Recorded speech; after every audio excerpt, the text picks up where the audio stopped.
আসসালামু আলাইকুম, আশা করি সকলে ভালো আছেন। খেতে আসলাম আজকে পেঁপে গাছ আছে মাশাআল্লাহ। তারপরে এখানে আছে লাউ গাছ। এরপরে আপনার এখানে দিলাম বরবটি, পাশে সিম আছে, আর পাশাপাশি ফুলকপি পাতাকপি দিলাম এখানে, এবং সামনে এখানে আপনার শসা, এই পাশে বরবটি, আবার পাশ দিয়ে আবার লাউ দিলাম, বেগুন আছে, টমেটো গাছ আছে।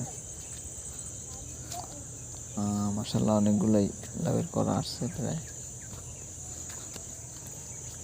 এই গাছগুলো বড় হইতেছে আস্তে আস্তে। আর এই জায়গাটায় কিছু লাল শাক আছে, এখানে আবার মিষ্টি কুমার, এখানে লাল শাক, এখানে ধনিয়া পাতা দিলাম, এখানে আছে কিছু বাঁধাকপি, এগুলো মিষ্টি কুমার, এখানেও বরবটি, লাউ।